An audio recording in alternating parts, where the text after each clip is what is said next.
Asimismo, el técnico del Cabildo de Gran Canaria, don Javier Velasco Vázquez. Antes que nada, permítanme excusar a nuestro director, don Tomás Van de Valle de Sotomayor, que tenía un especial interés en asistir a este acto, pero por razones familiares ha tenido que ausentarse de la isla.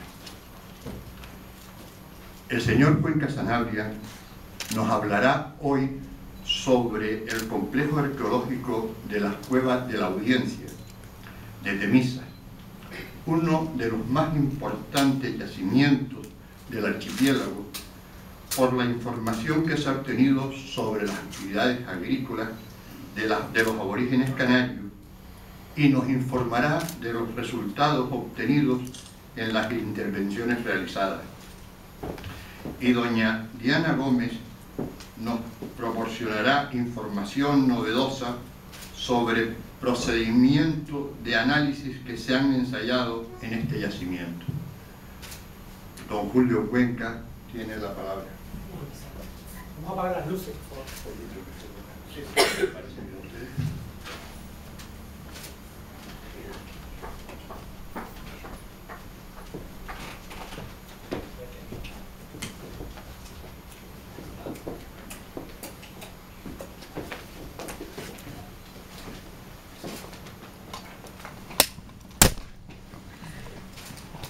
Bueno, buenas tardes.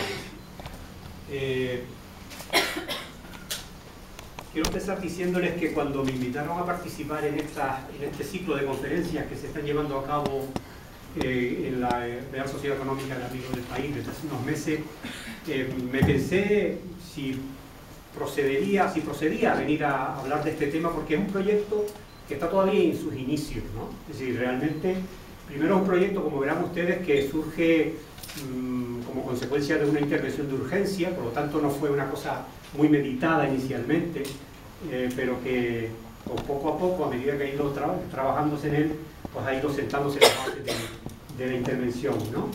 Pero realmente se han realizado 2 campañas solamente, y la información que disponemos, aunque es importante, no es... o sea, tenemos grandes lagunas. Hace un momento estaba hablando yo con la compañera Diana Gómez sobre este tema, y bueno, esperemos que en esta campaña, dentro de aproximadamente una semana, se va a iniciar una nueva campaña de intervención arqueológica, que yo creo que en esta ocasión sí que podemos aclarar muchísimas dudas y resolver lagunas que tenemos ahí pendientes. Bueno, el yacimiento arqueológico que vamos a ver, yo creo que casi todo el mundo de los que están aquí lo conocen, está en un sitio pues cercano de la isla, en el sureste, cerca del caserío de Temisa, dentro del municipio de Agüime. El sitio se conoce desde hace mucho tiempo de muchas maneras. Se le llama Cuevas de la Audiencia, Risco Pintado, Cuevas del Pósito, y es un yacimiento que, a pesar del gran interés y el patrimonial y el valor científico que encierra, nunca se le ha prestado excesiva atención.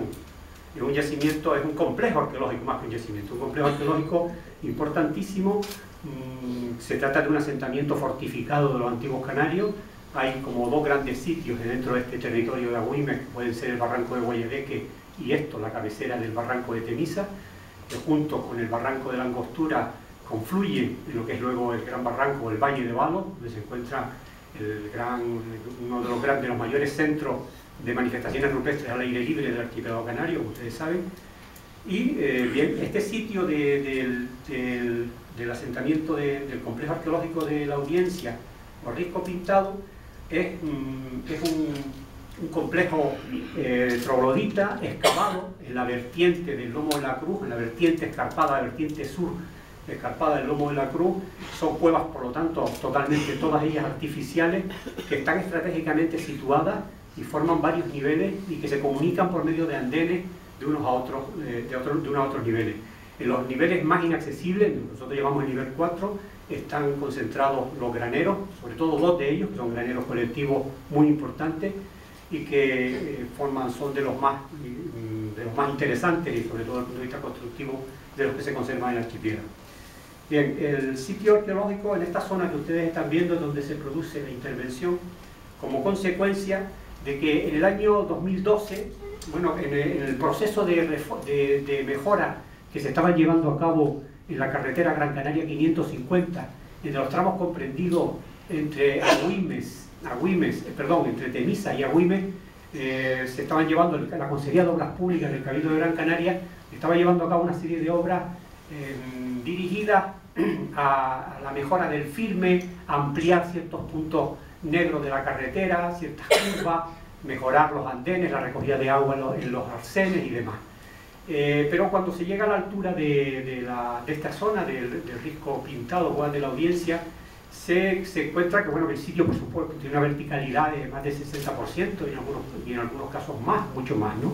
Pero se dan cuenta, los ingenieros observan que ahí se están produciendo desde hace mucho tiempo desprendimientos, y cuando se hace una prospección por la parte de arriba para ver si eso se podía dar, se encuentra con esta gran grieta en la que cabe una persona de varios metros de longitud y por lo menos 2 metros de ancho en algunos sitios, que era imposible de sellar, era imposible de fijar, ni siquiera con esos sistemas de mallas que se utilizan ahora para sujetar, como ustedes ven por estas carreteras, sobre todo el interior, la zona de montaña de la isla, ¿no?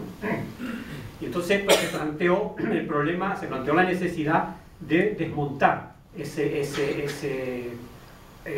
esa parte del risco, de montarlo de arriba hacia abajo, para lo cual había que crear, porque no había manera de subir las máquinas, subirlas por la parte donde se vea esa persona, sino tenía que desde la carretera, que hay una altura considerable, crear una rampa artificial para llevar a cabo el desmonte. Una obra compleja que ponía en peligro también la integridad del sitio arqueológico.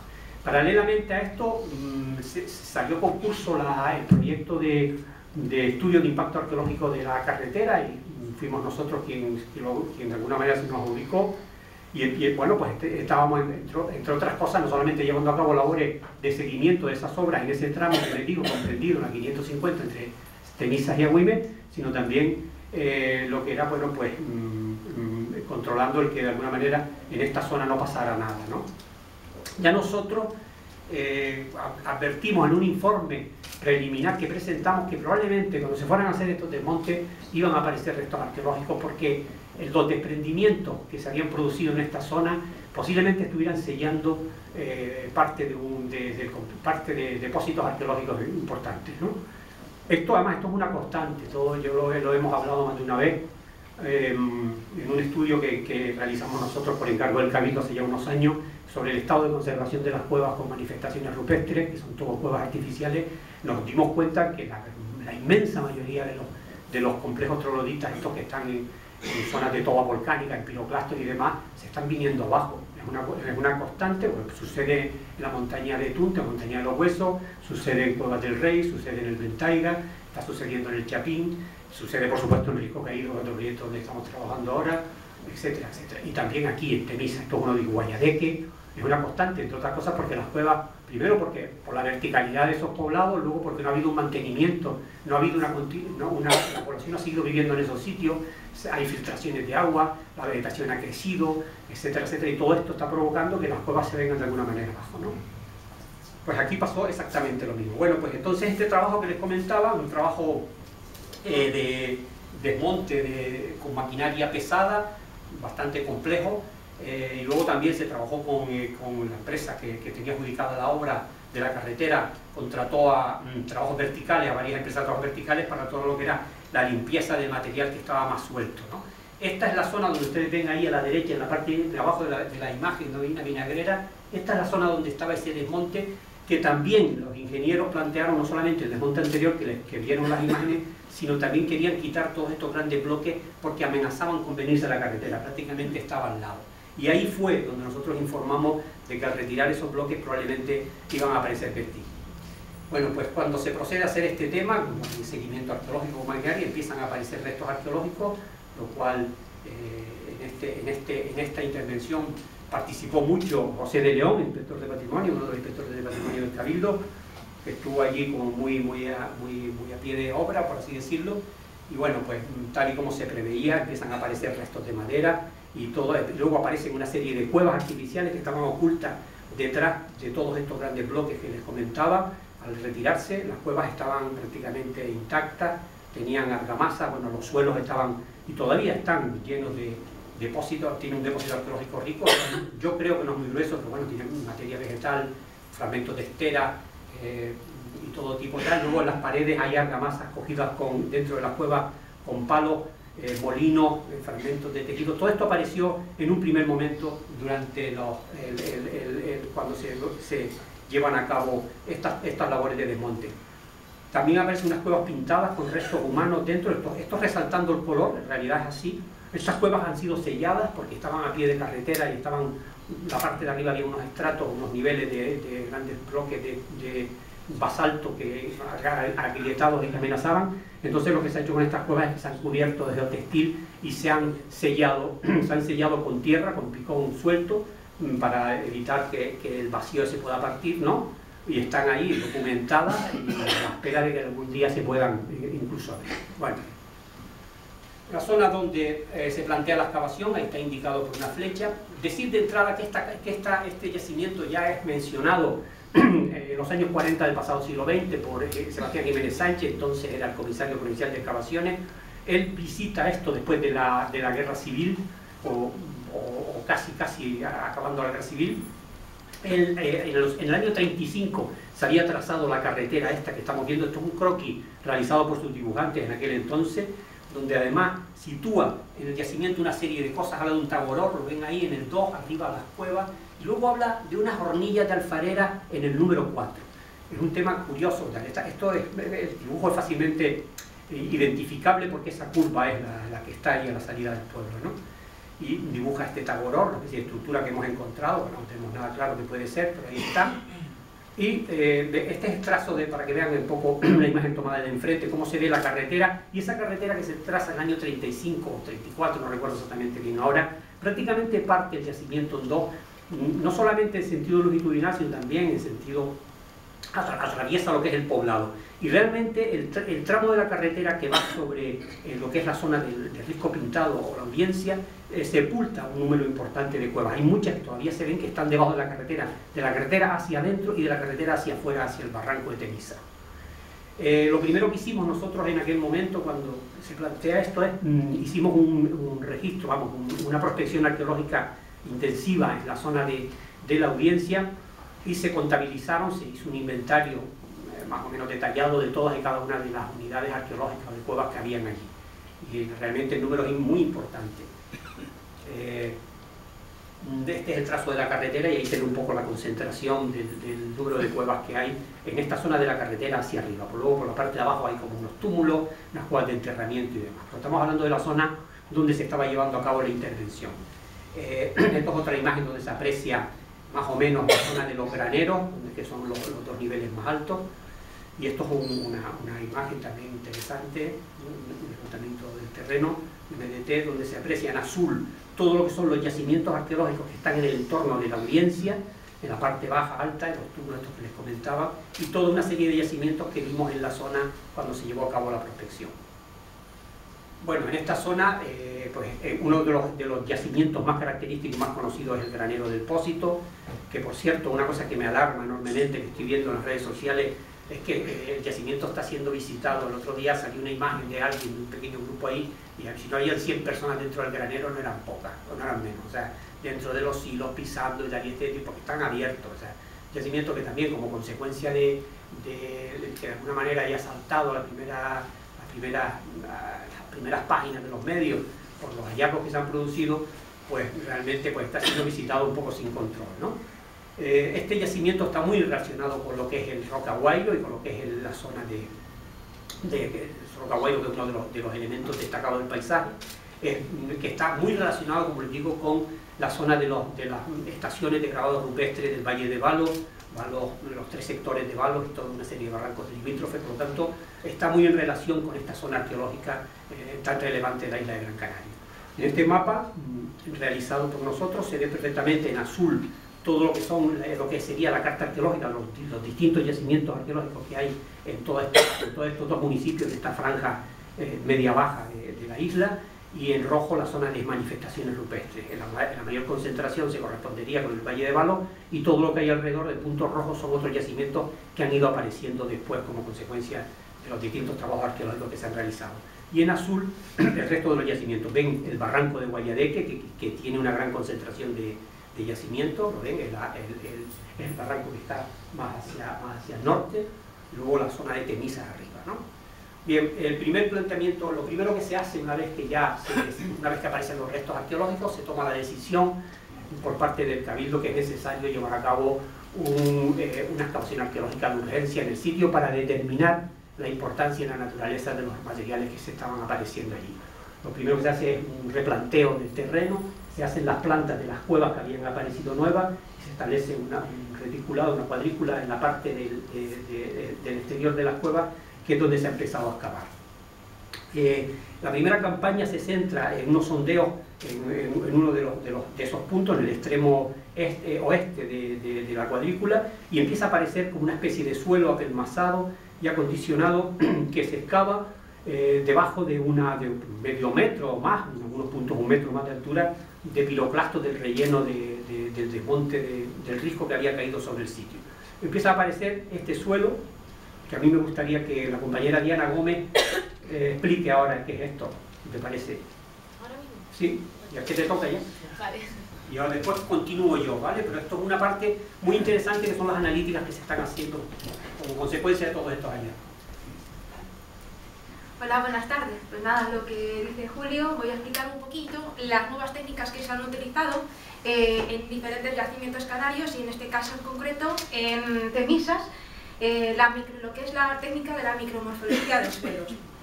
Entonces, voy a explicar un poquito lo que es, porque es bastante desconocido. Y entonces no se trata ni más ni menos que de coger sedimento sin perturbar, ahora veremos, para ser analizado a través del microscopio. Entonces, ¿qué me refiero con que es sedimento sin perturbar? Primero, que lo que tenemos que coger es un bloque de sedimento en la pared o en el suelo, intentar que se mueva lo menos posible y a continuación en el laboratorio lo secamos en un horno. Después lo impregnamos con resinas. Esa resina lo que hace es penetrar poquito a poco sobre los poros que tiene el sedimento, con lo que dando como resultado un bloque macizo que a través de una radial cortamos en plaquetas y se transforman en láminas delgadas muy chiquitinas. A ver si ven aquí. En ese tipo de láminas delgadas que son observadas a través del microscopio.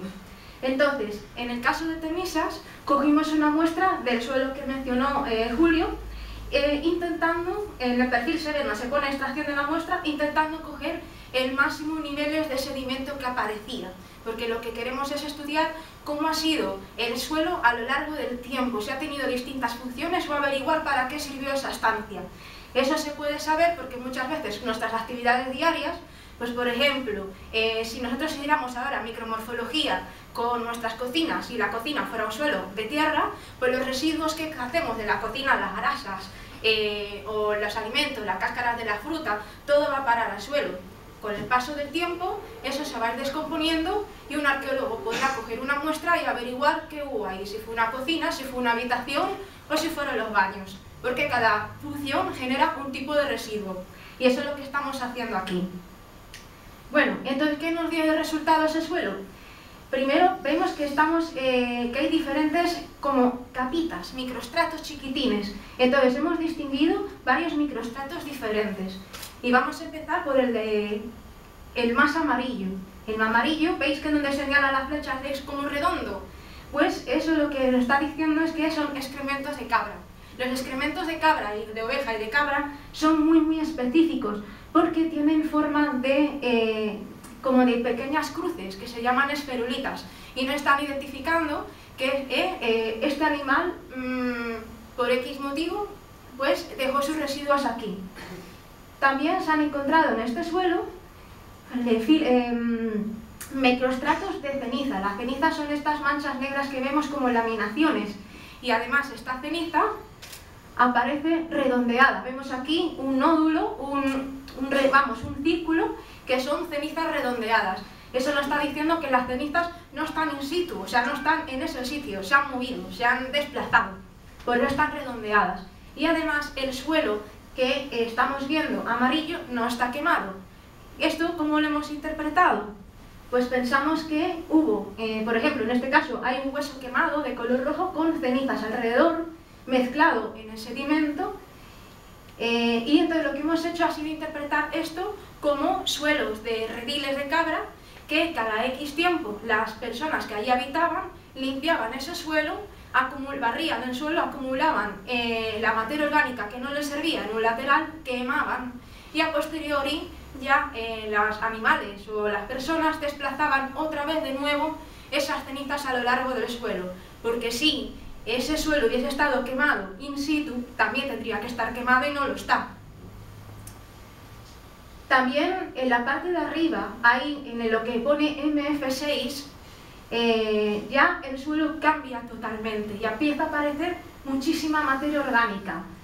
Y arriba del todo, en esta aparece como unos filamentos de carbonato que nos está diciendo que, a ver cómo lo explicaría, estos filamentos solamente se forman en condiciones de sequedad muy extrema. Nos está diciendo que este yacimiento se ha conservado toda esa materia orgánica porque ha habido unas condiciones de sequedad que han permitido que se conserven tanto maderas y como tejidos que en otras condiciones no hubiesen durado. Después también se sacaron muestras de argamasas. En el yacimiento se localizaron en el mismo sondeo argamasas como la que tenemos aquí y se hizo también una lámina delgada como la que tenemos aquí. También se cogieron se hicieron láminas de una cueva de las argamasas que aparecían en la cueva 32 y salió esta lámina y esta otra. Con lo cual tenemos 3 muestras y con la intención de ver de qué se componían esas argamasas, de qué eran y si eran diferentes entre sí o si se podía ver que hubo una reconstrucción a lo largo del tiempo. Entonces analizaron y se comprobó que estas argamasas están hechas con cenizas también. Y lo que estamos viendo, que es de color negro, sobre todo en la fotografía de la esquina, vemos que se ven las células carbonizadas de un tejido. Esto solamente se produce cuando se está quemando, porque es tejido quemado. Y el resto es masa cenicienta. Además, esta argamasa no solo se hizo con ceniza, sino también se utilizaron arenas para darle consistencia y plantas frescas para que no se deshiciera. Con lo cual nos da bastantes pistas de cómo eran los elementos constructivos que utilizaban los antiguos aborígenes. Este es el caso de otra argamasa, que esta se diferencia de las otras porque no tiene arena, está constituida enteramente por cenizas. Y es diferente a las demás, con lo cual si se hicieran estudios de argamasa de Gran Canaria sería muy interesante porque nos podría indicar si hubo diferentes maneras de hacer la argamasa y si, por ejemplo, se utilizaron hogueras específicas para hacer cal para utilizar en las argamasas, porque las cenizas cuando se calientan muchísimo, sufren una temperatura altísima, se transforman en cal, con lo cual sería muy interesante saber si hubo hogueras específicas para trabajar esas argamasas. Entonces, con conclusiones a nivel general, lo que hemos visto que el suelo que mencionó Julio tuvo una primera función como redil de cabras. Estos son resultados preliminares, pero por lo que estamos viendo en las láminas pueden ir por ahí. Que cada poco tiempo hacían una limpieza y que esa limpieza consistía en un barrido y un quemado y por eso hay esas cenizas laminadas a lo largo del tiempo y que además se hizo de forma cíclica. Después hubo mucha intensidad de ocupación porque eso nos está dando un espesor y además hay varias laminaciones que fueron repetitivas. Y finalmente la última capa, el último estrato, cambió. No hay excrementos de cabra, no hay cenizas, hay otro tipo de suelo y además con muchísima materia orgánica.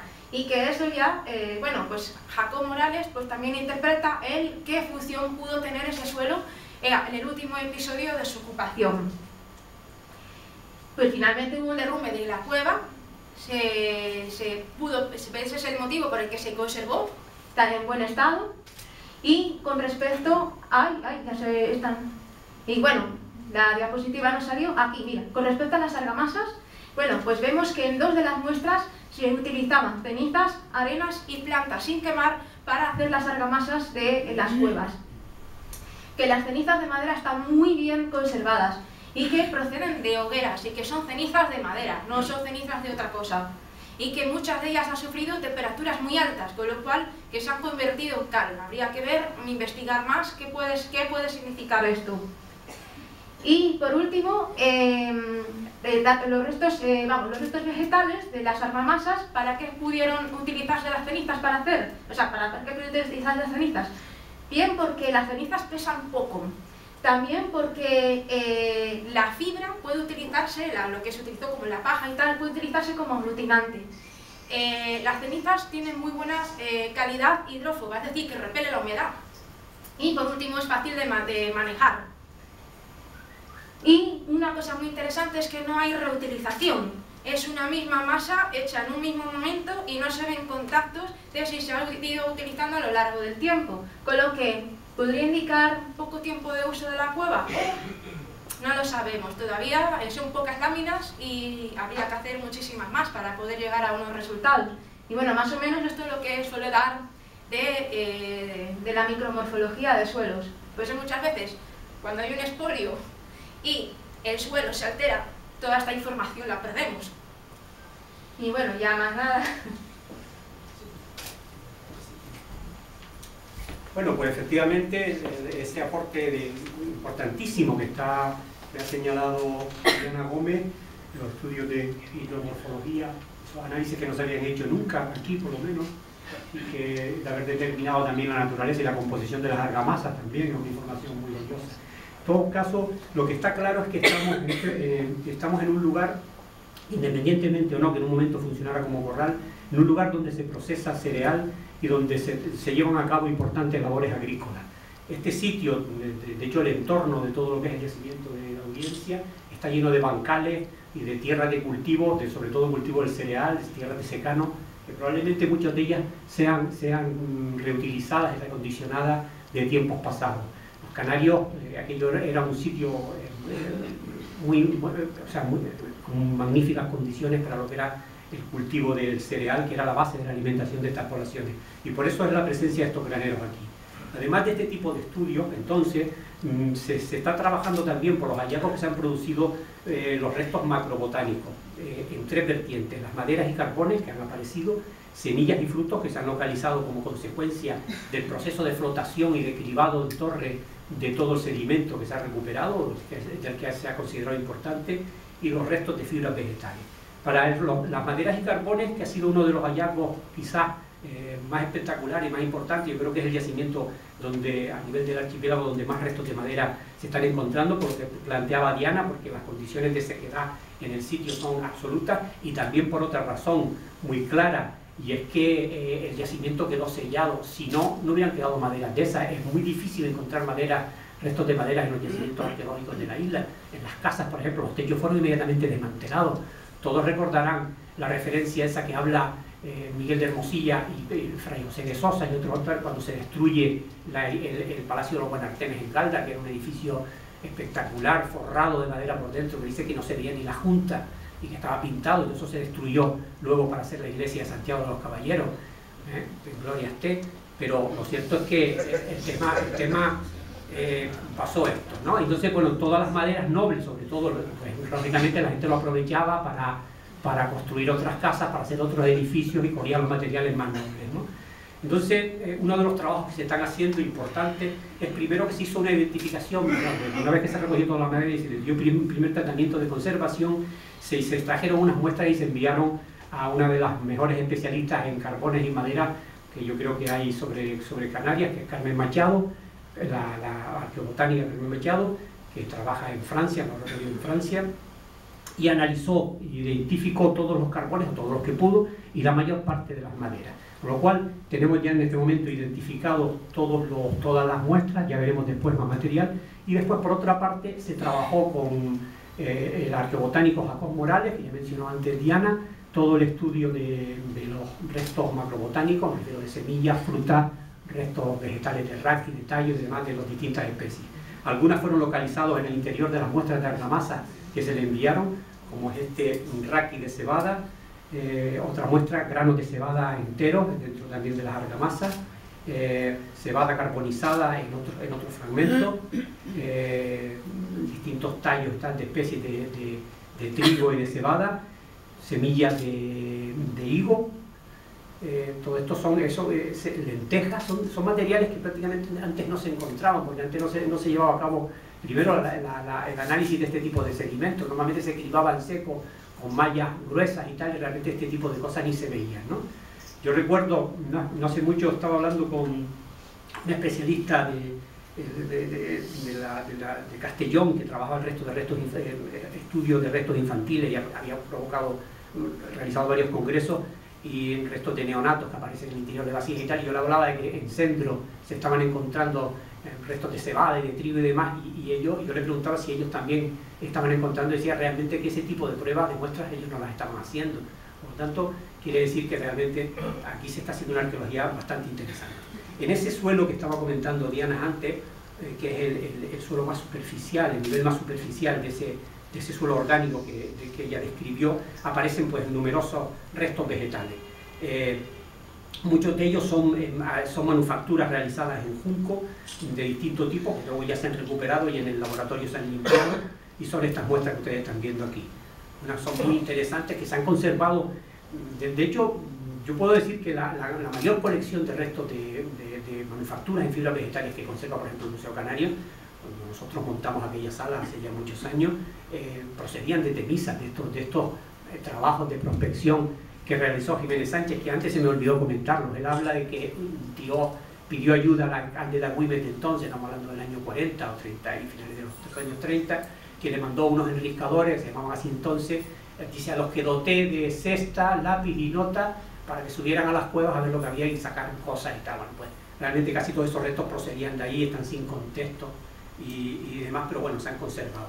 Luego es importante decir, porque esto viene al hilo de lo que comentaba Diana, tenemos en este momento 4 fechas de radiocarbono de los restos que se han extraído en las dos campañas.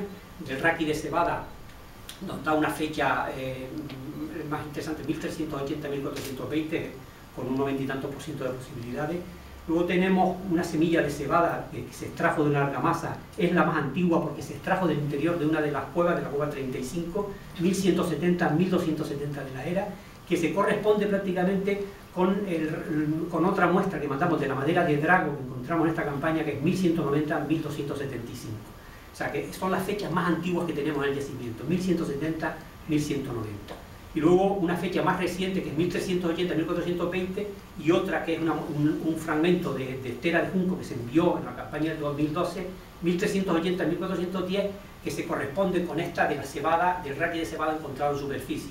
Quiere decir, te da la impresión que en el momento que se produce el derrumbe y que sella el yacimiento está en esta fecha, está en este momento. Estamos hablando de esos 1300, finales del siglo XIV, principios del siglo XV. Parece ser, ¿no? Faltan de todas maneras más datos, ¿no? Pero son los que estamos barajando en este momento. Bien, en la campaña bueno, de esto, hablaré después de todos los restos que aparecieron, que se han encontrado en la primera campaña y los que están apareciendo todavía, una pasada, ¿no? En la campaña del 2013, lo que denominamos CAT-02, ahí ven ustedes en la retícula de la excavación, marcado en color sepia o verde claro, las zonas donde se actuó en esta campaña. En ella, lo más importante es todo, pero lo más relevante, porque tampoco podemos estar hablando aquí de todas las unidades estratigráficas, de lo que pareció, pero sí podemos hablar de dos grandes hallazgos importantes, que son las piezas de Drago y la puerta de un silo. En esa cuadrícula, en esa especie de planta que ustedes ven así, de forma de botella, que tiene varias unidades estratigráficas de distintos colores, es donde apareció. Es un silo. Esto es la excavación en la parte exterior, donde aparecen restos en esos niveles superficiales de molino, obsidiana, industria lítica, mucha fibra vegetal, que todo ese sedimento se ha cogido. Pero en el interior de ese silo, y voy un poco deprisa para no pasarnos aquí toda la noche hablando de esto, en el interior de ese silo que se excavó, que estaba colmatado por un derrumbe, aparecen, y justamente estaba la puerta, lo que sería el orificio de entrada, sellado por toda esa serie que ven ustedes en la imagen, de piezas de madera. Se planteó una excavación en su interior y es donde aparece la puerta del silo, que es uno de los hallazgos, porque se conservan, creo que en el Museo Canario, alguna pieza más procedente del Cenote de Valerón, pero que no se sabe muy bien dónde apareció ni cómo fue. Esto está in situ. Probablemente el propio desplome porque esto estaba encima de esto, claro, yo les estoy enseñando las imágenes de tal y como está ahora, pero encima de esto ha habido que sacar bloques de piedra y varios camiones de tierra, ¿no? O sea, estaba todo sellado. Entonces, en el proceso de excavación aparecieron esta puerta de silo de madera que parece que es de cedro, y esto es un poco el final ahora lo veremos en detalle, pero este es el final. Una vez que se retiraron las maderas y demás, lo que aparece es un fondo también de roca y un agujero que fue sellado, un orificio que fue sellado con restos de molino, argamasa, piedras, algo de piezas de madera y demás. Tenemos, por supuesto, muchísimas muestras para poderlas mandar a datar y que nos digan cuál es la antigüedad de este posible silo. Aquí lo tenemos bien con las distintas unidades estratigráficas, lo pueden ver. Ahí he marcado el rojo lo que es la puerta, y aquí la puerta del silo, y aquí fuera el altar. Y esto es un poco la imagen una vez que se extrajo.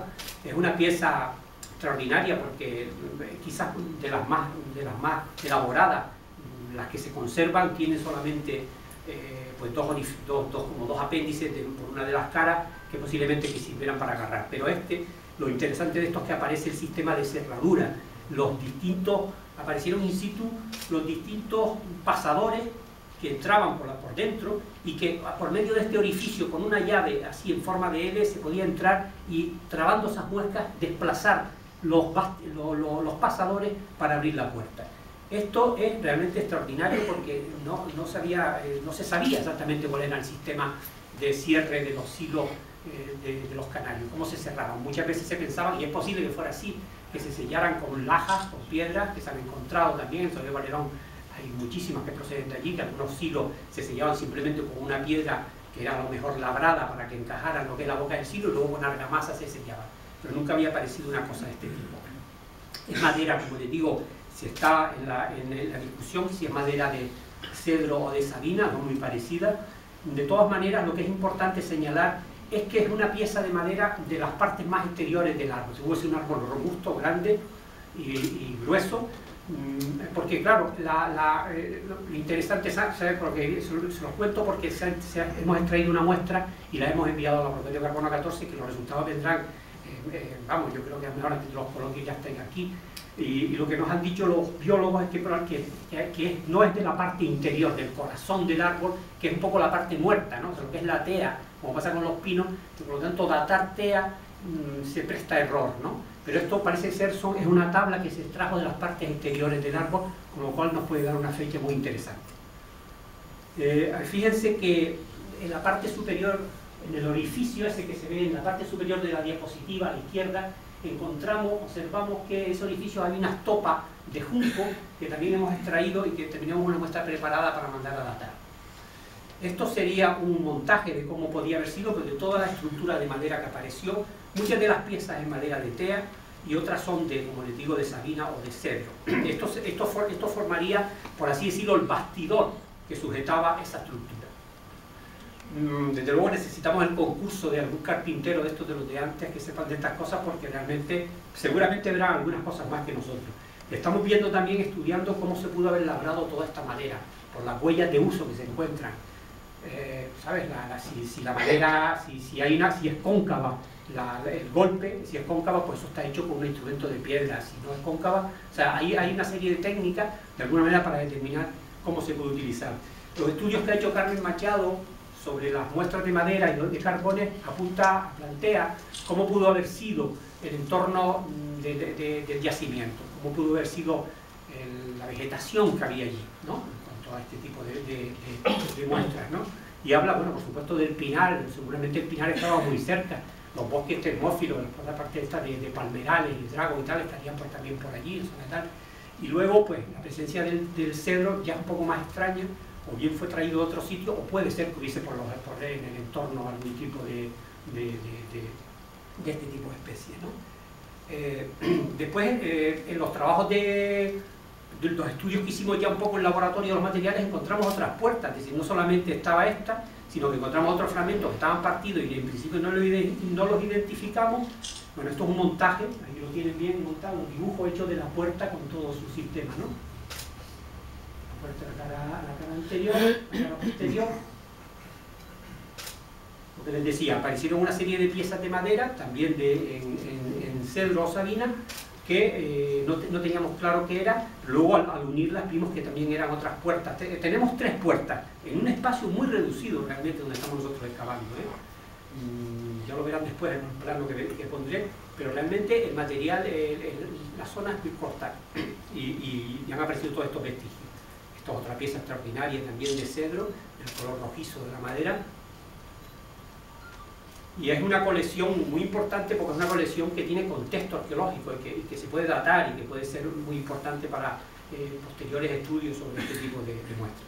Luego también estamos trabajando un poco en la línea de ver cómo podían haber sido los sistemas de cerradura de otro tipo de graneros, por ejemplo entre los bereberes, ¿no? Hemos visto algunas cosas. Lo más interesante, lo más importante es por ejemplo estas imágenes de Ifri, que es uno de los grandes graneros del Antiatras marroquí. Observen ese tipo de construcciones de piedra y barro. En las partes altas como hay una serie de oquedades que son silos y que tienen puertas. Ven en la parte superior del diapositivo, en la parte de allá derecha. Si observan bien, se ven los silos todavía con las puertas. Todavía prácticamente está medio en funcionamiento. Ahí tienen un detalle de algunos de ellos. Y debería ser muy interesante ver esto porque yo creo que el sistema tenía que ser muy similar, ¿no? Aquí se ve el guía del guarda del granero enseñando, abriendo una de las puertas, pero aquí lo ven bien. Las imágenes anteriores, miren esta, y se ven, yo lo veo por lo menos estupendamente aquí. No sé si podríamos... Bueno, pues esto es otro sistema, ven esta puerta abierta, el otro de los silos. Fíjense cómo el gozne es una cosa parecida a lo que tenemos nosotros aquí, o sea, fíjense cómo es el sistema. Lo que es un bastidor de madera, ¿no? Formado por distintas piezas, luego con sus jambas, con sus dinteles, y luego la puerta que tiene un gozne que gira en torno en ese. Tuvo que ser una cosa muy parecida a lo que tenemos aquí, ¿no? A lo que hemos visto. Son sistemas de cerradura ya de hierro mucho más sofisticadas y demás. Luego la presencia de una gran cantidad de instrumentos líticos, sobre todo de molinos, pero un número importante de molinos nos está dando las claves de que estamos en una zona de graneros importantes, ¿no? No solamente la presencia de ese silo, con toda la estructura de cerramiento caída hacia el interior, la presencia de ese cereal que está apareciendo, todos estos vegetales y demás, sino la presencia sobre todo de los molinos de piedra, que además cerca de allí tenemos también una buena cantera de molinos muy interesante que habría que comparar, habría que estudiar los especialistas, de ver si estamos hablando que el material procede del mismo sitio o no. Otro de los hallazgos importantes que se producen en el yacimiento es la presencia de este dornajo de Drago. Es la primera vez que aparece una pieza de este tamaño en un yacimiento arqueológico. Se ha encontrado, bueno, ahí que yo recuerde, hay una momia de Acusa que está acostada sobre una especie de yacija, que es una especie de tablas que se interpretan como de Drago, pero esto no se había encontrado nunca, ¿no? Es una pieza muy, muy interesante porque está hecho ha sido el tronco vaciado, ¿no? Conserva parte incluso del arranque de las raíces, y fue vaciado y los bordes fueron de alguna manera pulidos para el uso que no sabemos qué uso pudo tener, ¿no? Sabemos si para guardar grano, para depositarlo ahí y luego pasarlo a los graneros y demás. Esta es la pieza, está asentado sobre ese suelo. Este Drago, recuerden la fecha que les di antes, ha dado junto con los restos de la semilla de cebada que apareció dentro de la cueva 35, es la otra fecha más antigua del yacimiento hoy por hoy. Aquí están estudiándolo, pues se han contactado con los biólogos del Jardín Canario que han venido a verlo, porque lo que se intentaba determinar o demostrar era si estamos hablando de la especie de drago, la Draconea tamará, esta que ha aparecido aquí en Gran Canaria exclusivamente, descubierta no hace mucho tiempo en los riscos del Morro Gonzalo, en la zona de Tejeda, limítrofe con San Bartolomé y Tirajana, o es el drago, el otro tipo de drago. No se puede determinar. Nosotros planteamos la posibilidad de extraer muestras, a ver si se puede hacer un estudio de ADN, pero no conduciría a nada, porque nos diría en todo caso que es drago, pero no nos diría qué tipo es. La única posibilidad que hay, que lo van a hacer ahora, porque la pieza esta la tenemos nosotros todavía conservada en Temisa, es que van a ver si encuentran, con un análisis mucho más detenido, si encuentran restos de resina, o sea, de la sangre de drago, porque ahí sí es diferente la sangre de drago de uno a la otra especie, ¿no? Entonces ese sería un dato muy importante para determinar de qué drago estamos hablando, porque además este drago, el Draconea tamará, se ha encontrado solamente, los biólogos piensan que estaba solamente en esta zona del centro suroeste de la isla, ¿no? Y en este caso estamos hablando ya en el sureste, y con lo cual pues sería muy interesante, ¿no?, poderlo determinar. Pero además de esa pieza, aparecieron otras más pequeñas, también en Drago, como son estas, en peor estado de conservación, que pensamos que pudieron servir para sistemas de medida, para el tema del grano y demás. No lo sabemos, estamos también estudiándolo. Y una de las piezas últimas que quise ponerle una imagen para que lo vieran es esta pequeña figura que no habíamos publicado todavía, la traemos aquí casi por primera vez. Es una figura antropomorfa muy pequeña que parece que tiene un vestido y que tiene las incisiones que forman ese vestido están llenas de almague. Bien, esto es en síntesis lo que yo quería contarles de lo que se está haciendo en el yacimiento. Por resumir un poco, explicarles primero que es un yacimiento extraordinario, por los vestigios que está aportando, por la información que está dando, gracias a que se ha conservado intacto. Estamos excavando en un yacimiento que no ha sido reutilizado, por lo tanto es muy interesante, está aportando una información extraordinaria. Y luego se está intentando aplicar las técnicas más avanzadas para el estudio de este tipo de vestigios, como ha explicado Diana y como están haciendo otros compañeros, otros colegas a los que le hemos invitado a participar en este proyecto. En este momento, la semana que viene, quizás la otra, como máximo, va a haber otra nueva campaña. Se está hablando cuál es, nosotros estamos planteando y en contacto con los técnicos del Cabildo, cuál debe ser el futuro de este yacimiento. Creemos que tiene suficiente entidad de importancia científica y patrimonial para que se convierta en un lugar muy protegido y que pueda ser visitado de una manera sostenible por ciertas partes, pero de una manera controlada. Se está hablando también, a lo mejor, de la conveniencia de hacer un pequeño centro de interpretación, bien en Temisa o en Agüime. Esto lo empato con otro tema que estamos tratando, que es el centro de interpretación. Se hablaba del Parque Arqueológico de Valo, de hacer un centro de interpretación en el mismo, cerca del lomo de los letreros, pero se ha visto inviable esa fórmula por la inseguridad y porque implicaría tener un segurista 24 horas del día, todos los días del año. Y se está viendo, además, la tendencia es esa, que los centros de interpretación estén donde está la población. Entonces se ha hablado de hacerlo en Agüime, y que en Agüime pudiese haber uno de los edificios que a lo mejor el ayuntamiento pudiera conseguir o buscar de qué manera, que pudiera haber un centro de interpretación que tratara sobre la arqueología de Valo, de Agüime, de Guayadeque, aunque tiene su centro el propio Guayadeque, y también de Temisa y de la Audiencia. Y luego a partir de ahí se pudiesen organizar visitas guiadas a los sitios. Esto es un poco en síntesis lo que quería comentarles, ¿vale?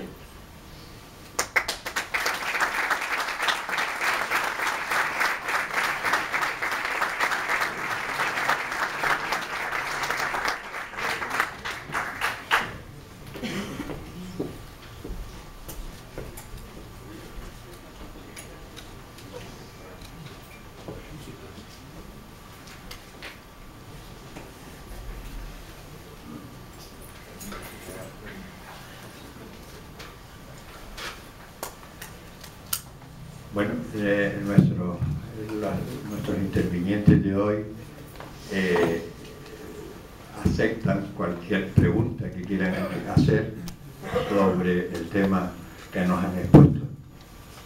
¿No se han encontrado ningún tipo de restos de cerámica, pintadera, midolillos o momias? ¿Momias? No. A ver, se ha encontrado, no hemos expuesto todo el material que ha aparecido, viste que al final puse una imagen, uno de los idolillos, se ha encontrado también un fragmento de pintadera muy interesante, y se ha encontrado, por supuesto, fragmentos de cerámica, de una tipología muy rica, muy interesante también, pero que no lo hemos puesto hoy, pero sí, estamos ahí. De todas maneras, nosotros ahora, la campaña que se va a iniciar ahora, va a incidir en una zona que está entre donde hemos excavado, donde apareció ese hornajo de Drago y ese silo con la puerta, y las cuevas que están sin tocar, que están en la parte de arriba. En medio hay una zona ahí de derrumbe que parece que pueden haber algunas cuevas selladas, y es ahí donde queremos nosotros trabajar, un poco para determinar cuál es el significado de ese suelo del que habló antes la compañera Diana Gómez, y también para ver si ese tema de los silos se sigue repitiendo por la parte de arriba, y estoy seguro que ahí van a aparecer vestigios importantes que nos puedan ayudar a entender mejor esto, ¿no? Sí, una pregunta. Usted ha hablado de las maderas. ¿No serían los monjes del reino de Aragón en el siglo XIV-XV lo que enseñaron a los canarios a hacer las paredes de las cuevas, a poner esos dinteles? ¿Cómo? A ver, repita, por favor. ¿No serían los monjes del Reino de Aragón, mallorquines, catalanes, aragoneses, que vinieron aquí en el año 1352, a principios de agosto de 1352, y estuvieron aquí hasta 1393, 50 años. Ellos, con los alarifes que vinieron con ellos, los que enseñaron a los canarios a hacer eso, los dinteles en las cuevas. No sé, una pregunta difícil de contestar. De todas maneras, vamos a ver, en el norte de África, pues, sin ir más lejos, hay numerosos complejos de cuevas, ya hemos visto lo que hemos visto antes de los graneros estos. De todas maneras, yo qué sé, por ejemplo, en el Risco Caído, en las cuevas del Risco Caído donde estamos excavando, tenemos una datación del siglo XIII, 1200 y pico, anterior, y yo no sé si en la cueva pintada también podemos hablar de fecha, no las conozco, pero yo creo que los canarios conocían esa técnica, ¿no? Creo que los canarios conocían, los canarios de Gran Canaria. Sí, no, de Gran Canaria, pero es que también los monjes estuvieron por toda la isla entera. Sí, bueno, es posible que sí, que estuvieron en la aldea, estuvieron en Arguineguín, sí, estuvieron en todos muchos lugares, y cuando hubo ese problema, que vino en una peraza, pirata de Castilla, y entonces fue cuando los canarios enfadados ya mataron a los monjes que quedaban. Yo creo que los canarios se encuentran, cuando estos misioneros eremitas llegan aquí, y con algunos colonos, ¿no? Las crónicas hablan de que vienen también algunos colonos, se encuentra una cultura asentada, una cultura importante, desarrollada, con un sistema, una organización sociopolítica y económica fundamental. Hay que tener en cuenta que esta gente, este pueblo que está aquí, sobrevive por sus propios medios durante 1500 años y son capaces, y cuando se van, cuando desaparecen como consecuencia de la conquista, dejan una isla intacta. Las crónicas, los cronistas de la conquista dicen que la isla estaba llena de bosques con ríos y demás, y no, realmente no esquilmaron los recursos y supieron sobrevivir con una población que a lo mejor podemos estar hablando de 50, 60, 70.000 habitantes y controlan los recursos y la población sobrevive con éxito en una isla además que no genera nada, sino que todo lo tienes que producir tú. Sí. Yo creo que se encuentra por lo tanto una cultura asentada, madura, y que realmente yo creo que les dejan entrar no tanto por escuchar esa nueva religión que venía, sino también por los intercambios comerciales y demás. Y cuando llega un momento en que eso no funciona y que además coincide con eso que usted dice, de que empiezan las racias y demás, realmente los eliminan porque les acusan, entre otras cosas, de estarle pasando información privilegiada a estos personajes que venían aquí a saquear, ¿no? Sí, buenas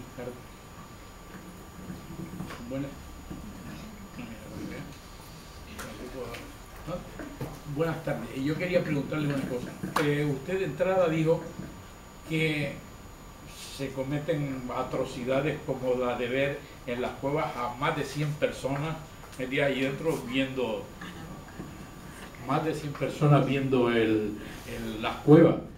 Me imagino que 100 personas metidas ahí dentro 5 minutos habrán desaparecido 1000 cosas de las que ahí existen, porque el pisar y eso se echa a perder muchas cosas de las que se podía sacar, se podía obtener algún resultado. Hoy en día, cuando se acaba el dinero, se acaban las perras, como digo yo, aquellos quedan desprotegidos o están protegidos por el cabildo, aunque he visto que había un guardián enseñando algo. No sé qué es lo que están... Porque yo he visto, por ejemplo, el Barranco de Balos y ahí han hecho atrocidades. Entonces, si las atrocidades que han hecho allí, el chiquillo que se mete dentro y pone yo quiero a Pepita, y el otro que se pone a hacer cosas raras, pues imagínate lo que se hará metido ahí dentro de esas cuevas. La gente, si cuando se acabó el dinero estamos un año sin ir por allí porque no tenemos nada que hacer. Hombre, yo creo que esta isla tiene una riqueza arqueológica excepcional. La isla, sin duda, con mayor número de vestigios y con una monumentalidad en los yacimientos importante. Yo creo que el Cabildo está haciendo los esfuerzos que está haciendo, pero son insuficientes, no tienen los medios, porque realmente la existencia de un departamento de cultura y patrimonio histórico como tienen es insuficiente. De ahí se puede programar y se pueden planificar las cosas, pero es insuficiente para lo que significan las tareas de conservación y de vigilancia de ese patrimonio. es insuficiente, entonces se requieren más medios, y nosotros venimos insistiendo en eso desde hace mucho tiempo. O sea, es necesario, tienen que haber inspectores de zonas o territoriales asociados a lo mejor a parques arqueológicos, desde donde de ahí radie toda una política de conservación, de gestión y de concienciación en la zona. Es importante que el patrimonio esté bien conservado para poder luego convencer a la ciudadanía que es necesario que contribuyan a esa conservación. O sea, es toda una serie de pasos que hay que dar para tal. Yo creo que se está quizás en unos pasos muy iniciales, es decir, se ha creado un departamento, hay un personal específico dedicado a eso, no solamente el aspecto científico, sino didáctico y de conservación y de difusión, pero que después falta ir más allá y hay que dotar a ese departamento, sobre todo una isla como esta, que tiene un patrimonio riquísimo y que se ha convertido en una reserva estratégica para la isla. Es decir, nosotros no podemos seguir vendiendo la idea de las dunas de Maspalomas y el sol y las playas y tal. Hay que, ya todos sabemos que se está demandando, los visitantes demandan que quieren ver otras cosas y quieren ver la cultura del país y demás. Y entonces nosotros tenemos afortunadamente una riqueza patrimonial extraordinaria que hay que, yo creo que, insistir en su conservación, en su protección, y para eso es necesario que las administraciones se impliquen más. Yo creo que hace falta más recursos. En definitiva, es el tema, hace falta más recursos. Sí. La datación del yacimiento arqueológico, según ha dicho usted, es de 1200 aproximadamente, del año 1200. Y que todavía faltan algunas cuevas que están selladas por investigar. Entonces la pregunta mía es si han aparecido restos de túmulos funerarios o algo que se le parezca para ver o temas de datación de cuerpos humanos de la época, de los aborígenes, etcétera, etcétera. Hombre, donde estamos nosotros, en la zona donde se está interviniendo, no ha aparecido, porque me parece que el ambiente que hay, o sea, el contexto arqueológico que estamos trabajando está más relacionado con actividades económicas, un granero, puede ser que sean cuevas viviendas también en el entorno y demás. No descartamos, como hubo un desplome allí, no descartamos que no van a aparecer restos humanos, no se descarta, eso lo dijimos desde el principio. De todas maneras, la parte funeraria de ese yacimiento está por debajo y más hacia la derecha. Incluso hay un lomo un poco más allá, que parece que hay dos estructuras tumulares, y luego por debajo hay cuevas de enterramiento. Pero están separados de la zona donde nos encontramos nosotros. Y ahí, en esas que hay síntomas de enterramiento, ahí no se ha hecho ahí no hemos actuado. Incluso las cuevas estas pintadas que puse yo al principio, aparecen restos humanos también, muy disgregados, o sea, muy revueltos, muy tal, pero que esas cuevas se sellaron en principio, que se puede volver sobre ellas en su momento. Pero todavía no, en la zona donde nosotros estamos no hay restos humanos, no nos hemos encontrado. Sí, bueno, antes que nada felicitar por el trabajo que están haciendo. Preguntar si había dos cositas. Una, si se han encontrado otro tipo de semillas que no sean graneros, me refiero a semillas silvestres, que sean catripas o semillas de artemisa, o sobre todo porque ahora se está investigando mucho si los aborígenes o incluso la tradición popular a la hora de almacenar el grano utilizaba también algún tipo de planta protectora para evitar plagas, evitar enfermedades, ¿no? Entonces ver si aparecen, por ejemplo, se han hecho estudios de polen, porque se puede determinar qué flores había, etcétera, ¿no? Y la otra pregunta era relacionada si hay alguna de las cuevas o alguno de los graneros que estaban ahumados, ¿no? Una técnica, se está hablando mucho de ella por ahí, o sea, pasa por el Puerto Rico caído, ¿no? El ahumar las cuevas, hay muchas en la zona de los sitios, la zona ya más enfrente y tal, donde sí hay cuevas que todavía se ahuman como forma de esterilización, ¿no? Forma un poco de protección, y además se hacen con tea y la propia resina de la tea para sellar las paredes, ¿no? Bueno, con respecto a la primera pregunta, decirle, no sé lo que opinará Diana también, dirá sobre el tema del ahumado, pero la primera pregunta, no hemos puesto todo el material, pero sí, se han identificado laurel, ha aparecido leña buena y otras muchas especies, ¿no? Vegetales, ¿no? Palmera, muchos restos de palmera, en el interior de las cuevas estas que están intactas, luego, bueno, pues junco y todo esto, ¿no?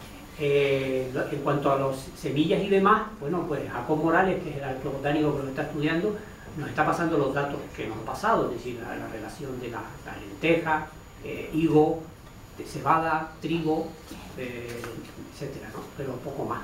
¿Tú quieres decir algo de lo humado? ¿Ya? Parece que las cuevas están todas ahumadas en el interior. ¿Sí? Todas las cuevas, en un momento determinado, por lo menos lo que hemos visto nosotros ahora, parece que se encendió fuego dentro y se ahumó. Y luego, pues, sin embargo, las argamasas están como más blancuzcas, ¿no? Las argamasas que sellan las grietas y demás, ¿no? Pero no sabemos, vamos a esperar. Yo creo que todavía, como en las cuevas no se ha trabajado aún, se ha trabajado en el exterior, nos faltan todavía muchos datos, ¿sabes?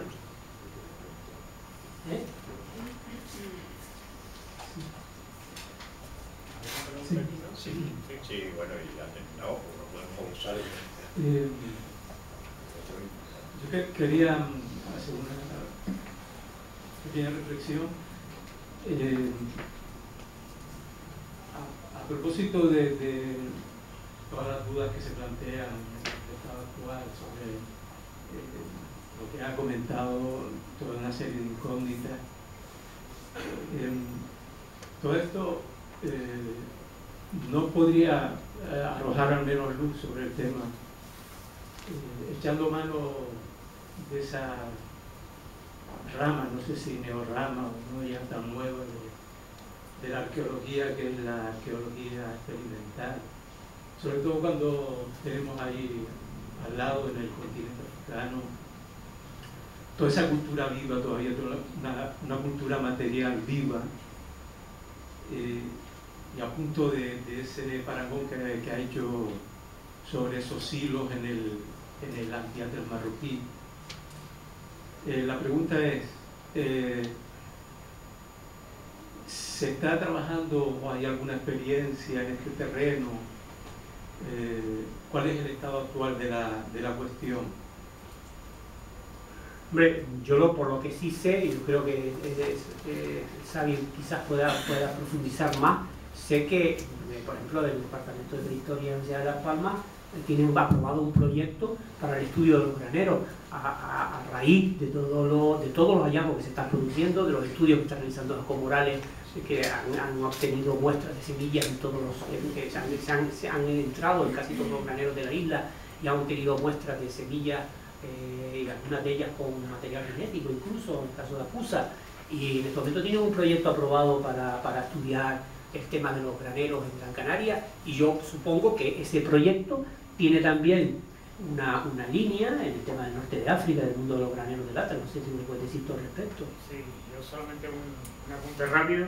Efectivamente, se están desarrollando tanto líneas de estudio vinculadas a lo que se denomina etnoarqueología, es decir, con poblaciones vivas actuales que siguen trabajando de forma tradicional múltiples aspectos, desde la elaboración de la cerámica hasta el almacenaje de semillas, y también se está haciendo trabajos de arqueología experimental, de tal forma que tratamos de reproducir con los mismos sistemas que suponemos que tenían los canarios determinada la consecución de determinados productos, como puede ser, hace poco se hizo una experimentación para extraer precisamente ruedas de molino para la molienda. Es una línea de investigación que ya lleva algún tiempo, sobre todo el de la arqueología, donde hay algunos trabajos muy interesantes realizados en el continente, en concreto en Marruecos, que han proporcionado información para hacer una lectura no solamente de los comportamientos que se observan en los graneros, sino también las posibilidades que existirían para la gestión de esos espacios, que es otra de las grandes preguntas que nos planteamos. Sí que es una línea, es cierto que no hay demasiado publicado en los últimos años, pero que sí hay trabajo interesante, entre ellos, si les interesa, en la revista Tabona y en la revista Pajar, los cuadernos de etnografía de Canarias, que se edita en La Brotada. En esas dos revistas pueden encontrar información que les permita abundar sobre estas dos líneas de trabajo, en arqueología y arqueología experimental. La última, por favor. Sí, buenas tardes. Yo felicito al señor Cuesca y a la señorita por el trabajo tan grande que están haciendo y porque conocemos algo de nuestra historia. Muchas gracias, porque realmente si no tenemos aquí a varios más, no conocemos nada de nuestra historia. Porque creo que nuestro pueblo tiene un poco de miedo a nuestra historia. Mire, en el Castillo de la Luz, se lo digo porque hay un señor del Cabildo, están las chapas de hierro. Hemos pedido 3.000 firmas en 3 días porque aquello es una vergüenza. Esconde el Castillo de la Luz. Y nosotros estamos trabajando, y perdone que entre en el tema no, porque es una denuncia. Y por dentro, el castillo no es el castillo, es escayola pura blanca. Es una vergüenza. ¿Qué pasa? ¿Que no queremos saber nada de vuestra historia? Yo no he visto nunca en la península, en Francia, los castillos tapados con chapa de hierro por delante. Eso es una denuncia. Sobre todo le digo al señor Cuenca y a la señorita que gracias a ellos sabemos mucha de nuestra historia. Pero la gente discreta vamos a seguir trabajando para quitar aquellas chapas negras. Gracias. Buenas tardes.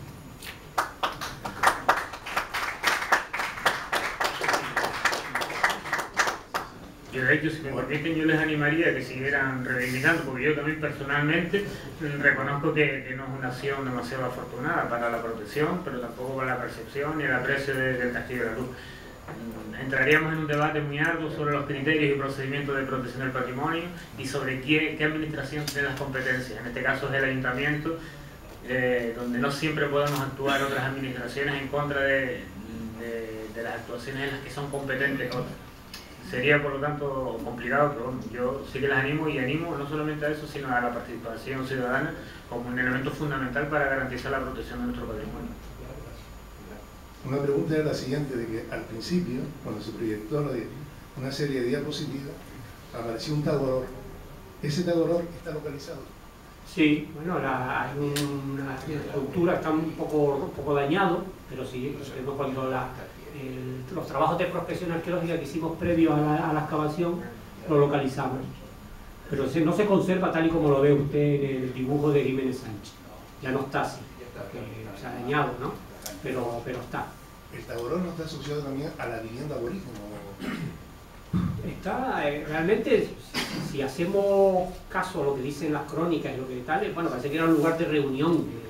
Pero aquello, realmente la audiencia combina, por un lado, los graneros fortificados y luego cuevas de habitación, ¿sabes? Entonces, probablemente había población permanente en ese sitio, y probablemente, y además, tuvo que ser un complejo, un asentamiento, un poblado de mucha entidad, uno de los pasos de acceso a la caldera de Tirajana, y probablemente allí había una población permanente custodiando esos graneros y viviendo allí y cultivando aquellas tierras con cereal y demás, ¿no?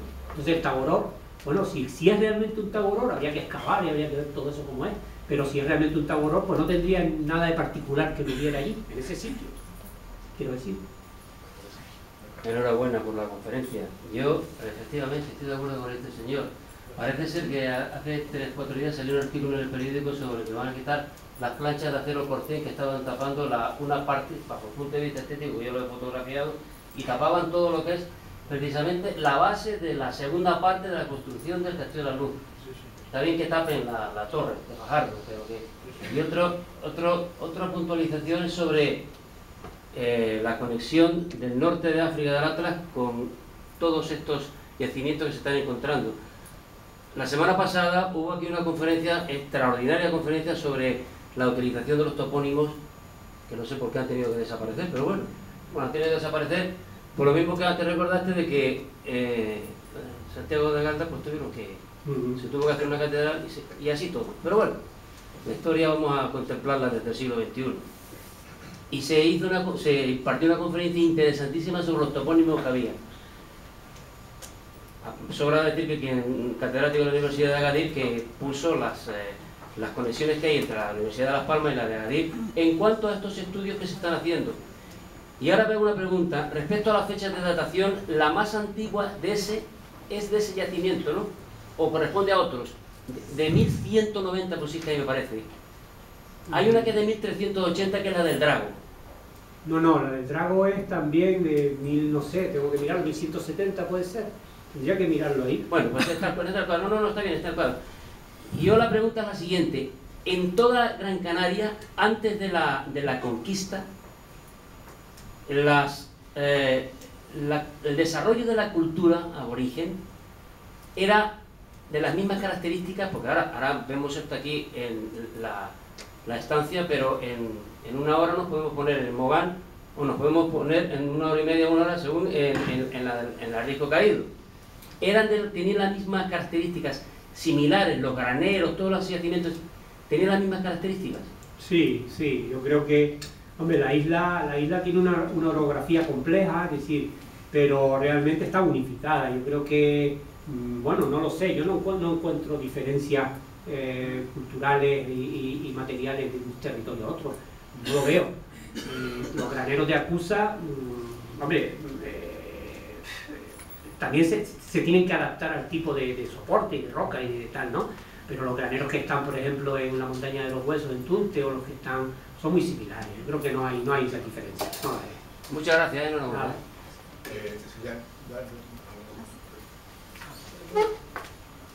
Muy breve, porque me parecía oportuno en esta conferencia, dentro del ciclo que estamos haciendo, llamar la atención de una cosa que se dijo al principio, es decir, que gran parte de lo que es el enriquecimiento científico que se está produciendo se debe precisamente a temas de conservación.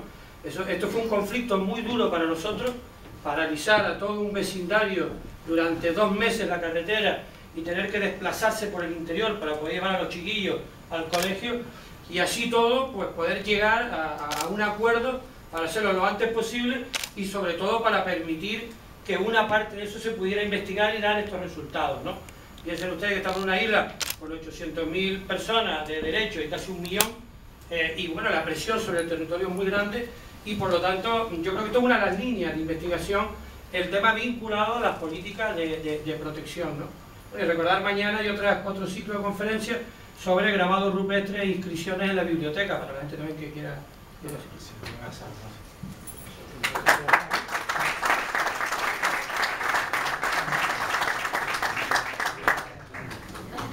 Tiene la palabra don Javier Velasco.